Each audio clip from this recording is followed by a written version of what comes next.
পাইছোঁ। আজি যিটো বিষয়লৈ আমি ইয়াত আপোনালোকৰ সন্মুখত উপস্থিত হৈছোঁ, এই বিষয়টো অসমৰ খিলঞ্জীয়া মানুহৰ কাৰণে এটা অতি গুৰুত্বপূৰ্ণ বিষয়। মহামান্য উচ্চতম ন্যায়ালয়ৰ সাংবিধানিক বিচাৰপীঠত নাগৰিকত্বৰ সম্পৰ্কত যি ৰায়দান কৰিলে, এই ৰায়দানত আমি অসম সন্মিলিত মহাসংঘ আৰু মহাসংঘৰ লগত থকা আমাৰ খিলঞ্জীয়া জনগোষ্ঠী সমাজবিলাকৰ যিবিলাক সংগঠন আছে, সেই সকলো সংগঠনে আমি হতাশ হৈছোঁ। যিহেতু আমাৰ বিশ্বাস আছিল যে ভাৰতৰ সংবিধান আৰু সংবিধানৰ সংৰক্ষক মহামান্য উচ্চতম ন্যায়ালয়ৰ এই সাংবিধানিক বিচাৰপীঠখনে অসম তথা পূৰ্বাঞ্চলৰ খিলঞ্জীয়া ৰাইজক ৰক্ষণাবেক্ষণ দিব।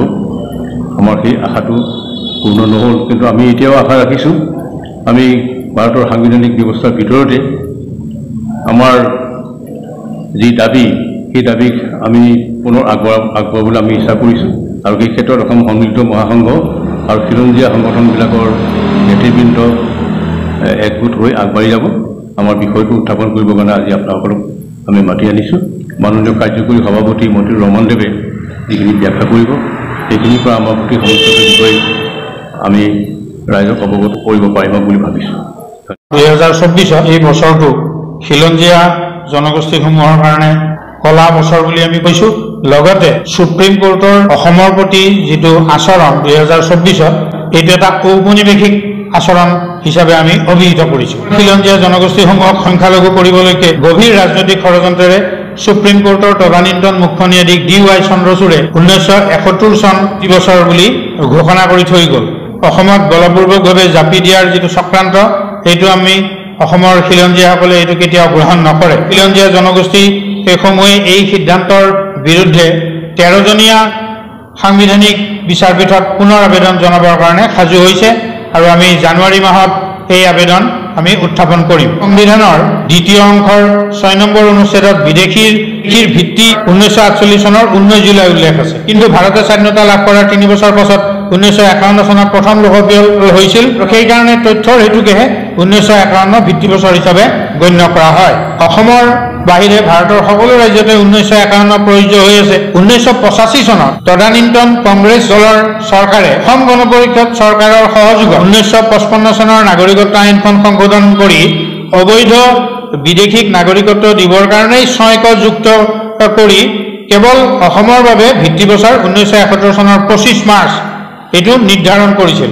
এয়া অসমৰ খিলঞ্জীয়া জনগোষ্ঠীসমূহক সংখ্যালঘু কৰি সকলো অধিকাৰৰ পৰা বঞ্চিত কৰিবলৈকে কৰা ভয়ানক ষড়যন্ত্ৰৰ ফল আছিল বুলি আজি সংবাদ মাধ্যমৰ জৰিয়তে মহাসংঘৰ সভাপতি শান্তনু দাস বৰহাজল ডাঙৰীয়া আৰু মই কাৰ্যকৰী সভাপতি মতিউৰ ৰহমানে স্পষ্টভাৱে এই কথা আমি ঘোষণা কৰোঁ। অসমৰ জাতিসংঘ অসম সন্মিলিত মহাসংঘই এই সংবিধান বিৰোধী সিদ্ধান্তৰ বিৰুদ্ধে প্ৰত্যাহ্বান জনাই 2012 চনত সুপ্ৰিম কোৰ্টত গোচৰ তৰিছিলোঁ। 13 আৰু 14 বছৰটোত সুপ্ৰিম কোৰ্টৰ ন্যায়াধীশ ৰোহিন্টন ফলিনৰিমান আৰু ন্যায়াধীশ ৰঞ্জন গগৈৰ বিচাৰপীঠে 40টা শুনানি লৈ বিষয়টো গুৰুত্বপূৰ্ণ আৰু সংবিধান অৱমাননাৰ বিষয় হিচাপে বিবেচনা কৰি চূড়ান্ত বিচাৰৰ বাবে 2014 চনৰ 17 ডিচেম্বৰত 5জনীয়া সাংবিধানিক বিচাৰপীঠলৈ প্ৰেৰণ কৰিছিল। অৰ্থাৎ ন্যায়াধীশ ৰোহিন্টন ফলিনৰিমান আৰু ন্যায়াধীশ ৰঞ্জন গগৈয়ে মহাসংঘৰ অভিযোগ সত্য বুলি স্বীকাৰ কৰিয়েই চূড়ান্ত বিচাৰৰ কাৰণে প্ৰেৰণ কৰিছিল। নাৰিমান আৰু গগৈয়ে ইচ্ছা কৰাহেঁতেন চন্দ্ৰচূড়ৰ দৰে 1985 চনৰ ৰাজনৈতিক সিদ্ধান্ত 1971 ভিত্তিবছৰ জাপি দি মহাসংঘৰ গোচৰটো খাৰিজ কৰিব পাৰিলেহেঁতেন,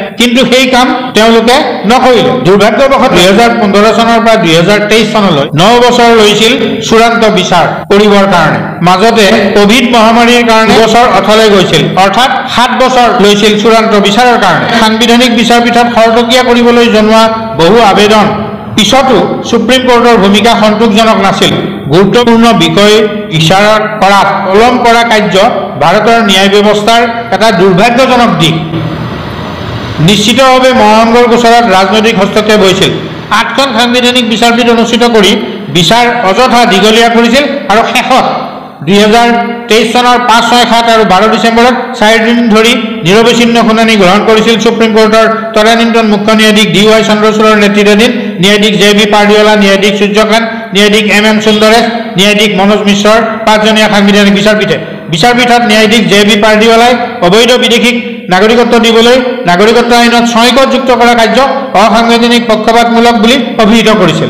আনহাতে তদানীন্তন মুখ্য ন্যায়াধীশ DY চন্দ্ৰচূড়, সূৰ্যকান্ত, ন্যায়াধীশ সুন্দৰেশ আৰু ন্যায়াধীশ মনোজ মিশ্ৰই 6 সাংবিধানিক বৈধতা আছে বুলি কৈছিল। পৰ্যালোচনা কৰিলে দেখা যায় যে তদানীন্তন মুখ্য ন্যায়াধীশ ৰঞ্জন গগৈ, ন্যায়াধীশ ৰোহিন্টন ভলি নৰিমান আৰু ন্যায়াধীশ JB পাৰ্দিৱালা 6 অসাংবিধানিক আৰু পক্ষপাতমূলক বুলি বিবেচনা কৰিছিল। সেয়ে মহাসংঘৰ পক্ষত আছে 3জন ন্যায়াধীশ, বিপৰীত পক্ষত 4জন ন্যায়াধীশ ৰূপে ন্যায়াধীশসকল বিভাজিত হৈছিল বুলি গণ্য কৰিব পাৰি। সুপ্ৰিম কোৰ্টে 1970 চনৰ বলপূৰ্বক জাপি দিয়াৰ সিদ্ধান্ত সৰ্বসন্মত নহয়, সেই কথা ওপৰৰ এনালাইচিছে স্পষ্ট হৈ আছে। 1985 চনত কংগ্ৰেছ নেতৃত্বাধীন ভাৰত চৰকাৰৰ এটা চক্ৰান্তমূলক ৰাজনৈতিক সিদ্ধান্তই অসমৰ খিলঞ্জীয়া জনগোষ্ঠীসমূহৰ প্ৰতি যি ভয়ানক ক্ষতি কৰিছে তাকেই বাহাল ৰখাৰ ফলত খিলঞ্জীয়া জনগোষ্ঠীসমূহ সৰ্বকালৰ বাবে নিজৰ হাজাৰ বছৰীয়া গৃহভূমিত সংখ্যালঘু হৈ শাসন ক্ষমতা সহ সম্পদৰ অধিকাৰ, ৰাজনৈতিক অধিকাৰ আদি সকলো হেৰুৱাই গোলামত পৰিণত হ'ব। অতি পৰিতাপৰ কথা যে উক্ত 4গৰাকী ন্যায়াধীশে তাহানিৰ পূব পাকিস্তান আৰু বৰ্তমানৰ বাংলাদেশক ভাৰতৰ অংগ আছিল বুলি কৈ সেই অঞ্চলৰ পৰা অসমলৈ অহা বিদেশীবোৰক মানৱতাৰে নাগৰিকত্ব দি অসমত ৰখা উচিত বুলি যুক্তি দিছিল। এইটোক কেতিয়াও গ্ৰহণ কৰিব নোৱাৰি। ভাৰতৰ পৰা বিভাজন হৈ পাকিস্তান এখন পৃথক দেশ হৈছিল আৰু তাৰ অংশ আছিল পূব পাকিস্তান, আৰু সেই পূব পাকিস্তানেই বৰ্তমান বাংলাদেশ। 1947 চনৰ পিছত পাকিস্তান বাংলাদেশক ভাৰতৰ অংগ হিচাপে কোনোপধ্যেই ব্যাখ্যা কৰিব নোৱাৰি। এয়া অপব্যাখ্যা তথা খিলঞ্জীয়া জনগোষ্ঠীসমূহক ধ্বংস কৰাৰ এক জঘন্য ষড়যন্ত্ৰ বুলিহে প্ৰতিপন্ন কৰিব পাৰি। আচৰিত কথা, সুপ্ৰিম কোৰ্টে 10 মাহ ধৰি ৰায়দান নকৰা কাৰ্যই প্ৰমাণ কৰে যে চৰকাৰৰ সৈতে গোপন বুজাপৰা কৰিয়ে 17 অক্টোবৰত অসাংবিধানিক পক্ষপাতমূলক মানৱতা বিৰোধী 1985 চনৰ ৰাজনৈতিক সিদ্ধান্তকেই জাপি দিছিল চন্দ্ৰচূড় ডাঙৰীয়াই। ন্যায়াধীশ চন্দ্ৰচূড়, ন্যায়াধীশ সূৰ্যকান্ত, ন্যায়াধীশ সুন্দৰেশ, ন্যায়াধীশ মনোজ মিশ্ৰই অবৈধ বিদেশীৰ প্ৰতি মানৱীয়তা দেখুওৱা বুলি কৈছে। আনহাতে অসমৰ খিলঞ্জীয়া জনগোষ্ঠীসমূহৰ প্ৰতি অমানসিক আৰু অমানৱীয় আচৰণ কৰি সংবিধানৰ বিৰুদ্ধে গৈ 71 জাপি দিয়া কাৰ্য অতিশয় নিকৃষ্ট তথা মানৱতা বিৰোধী বুলি খিলঞ্জীয়া জনগোষ্ঠীসমূহে বিবেচনা কৰে।